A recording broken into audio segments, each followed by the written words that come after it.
संयुक्त राज्य अमेरिका में एक पूरी तरह से श्वेत विद्यालय को एकीकृत करने वाली पहली छोटी अश्वेत लड़की की कहानी नागरिक अधिकारों और शिक्षा के इतिहास में एक मार्मिक अध्याय है। उसका नाम रूबी ब्रिजेस है, और इतनी कम उम्र में उसके साहस और दृढ़ संकल्प ने उसे नस्लीय समानता के संघर्ष में एक प्रतिष्ठित व्यक्ति बना दिया। रूबी नेल ब्रिजेस का जन्म 8 सितंबर 1954 को टायलर टाउन, मिसिसिपी में एबॉन और ल्यूसिल ब्रिजेस के घर हुआ था। 1960 में 6 साल की छोटी उम्र में रूबी अमेरिकी नागरिक अधिकार आंदोलन में एक महत्वपूर्ण व्यक्ति बन गई। यह वह वर्ष था जब वह ब्राउन बनाम बोर्ड ऑफ एजुकेशन में अमेरिकी सुप्रीम कोर्ट के ऐतिहासिक फैसले के बाद न्यू ऑरलियंस, लुइसियाना में विलियम फ्रांस एलिमेंट्री स्कूल में भाग लेने वाली पहली अफ्रीकी अमेरिकी बच्ची बनी, जिसने घोषणा की कि सार्वजनिक स्कूलों में नस्लीय अलगाव असंवैधानिक था। स्कूलों को एकीकृत करने के फैसले का दक्षिण में व्यापक विरोध हुआ, और रूबी की यात्रा चुनौतियों से भरी थी। उसके माता-पिता शुरू में उसकी सुरक्षा के डर से उसे पूरी तरह से श्वेत विद्यालय में भेजने के लिए अनिच्छुक थे। हालांकि, उन्हें National Association for the Advancement of Colored People (नाक्प) द्वारा राजी किया गया, जिसने इसे नागरिक अधिकारों की लड़ाई में एक महत्वपूर्ण कदम के रूप में देखा। रूबी के पिता ने अपनी नौकरी खो दी, उसके दादा-दादी को उनके खेत से बेदखल कर दिया गया, और परिवार को एकीकरण का विरोध करने वालों से लगातार धमकियों और उत्पीड़न का सामना करना पड़ा।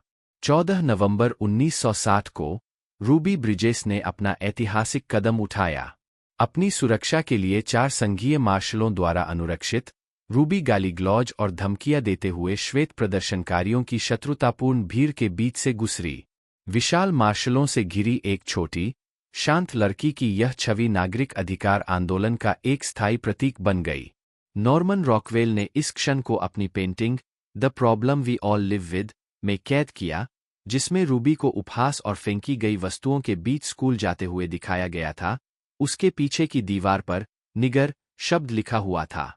स्कूल के अंदर भी माहौल उतना ही तनावपूर्ण था। कई श्वेत माता-पिता ने अपने बच्चों को वापस बुला लिया, और एक शिक्षिका बारबरा हेनरी को छोड़कर सभी ने रूबी को पढ़ाने से इनकार कर दिया।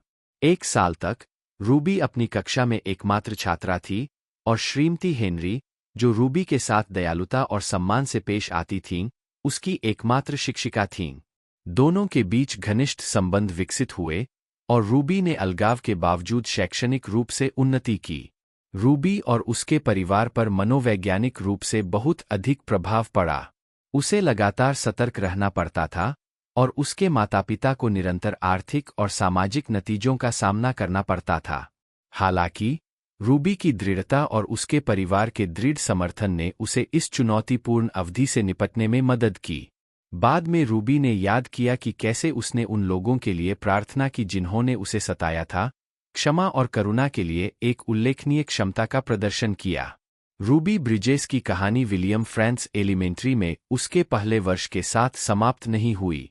उसने अपनी शिक्षा जारी रखी, अंततः हाई स्कूल से स्नातक की उपाधि प्राप्त की और बाद में एक ट्रैवल एजेंट के रूप में काम किया, एक पेशा जिसे उसने 15 वर्षों तक अपनाया। रूबी ने शादी भी की और 4 बेटों का पालन पोषण किया। एकीकरण संकट के दौरान उसके अनुभव ने उसे सहिष्णुता और शिक्षा के लिए एक वकील बना दिया। 1999 में उन्होंने रूबी ब्रिजेस फाउंडेशन की स्थापना की, जो सहिष्णुता, सम्मान और सभी मतभेदों की सराहना के मूल्यों को बढ़ावा देने के लिए समर्पित है। पिछले कुछ वर्षों में रूबी की विरासत को विभिन्न तरीकों से सम्मानित किया गया है। 2000 में उन्होंने एक संस्मरण, थ्रू माई आइज, प्रकाशित किया, जिसमें उन्होंने एक बच्चे के रूप में अलगाव की अग्रिम पंक्तियों पर अपने अनुभवों को याद किया। उनकी कहानी किताबों, फिल्मों और कई लेखों का विषय रही है, जिससे यह सुनिश्चित होता है कि नई पीढ़ियां उनकी बहादुरी और नागरिक अधिकारों के लिए व्यापक संघर्ष के बारे में जानें। 2011 में रूबी ब्रिजेस ने व्हाइट हाउस का दौरा किया और राष्ट्रपति बराक ओबामा के साथ रॉकवेल की पेंटिंग देखी, जिन्होंने नस्लीय समानता की दिशा में राष्ट्र की प्रगति में उनके महत्वपूर्ण योगदान को स्वीकार किया। यह क्षण उन दिनों से एक पूर्णचक्र यात्रा का प्रतीक है, जब रूबी एक अकेली बच्ची थी जो एक शत्रुतापूर्ण भीड़ का सामना कर रही थी, एक ऐसे राष्ट्र में जिसने अपना पहला अफ्रीकी अमेरिकी राष्ट्रपति चुना था। इतनी कम उम्र में रूबी ब्रिजेस के साहस ने अफ्रीकी अमेरिकी छात्रों की भावी पीढ़ियों के लिए मार्ग प्रशस्त करने में मदद की। उनकी कहानी लचीलेपन की शक्ति, न्याय के लिए खड़े होने के महत्व तथा इतिहास पर एक व्यक्ति के गहन प्रभाव का प्रमाण है।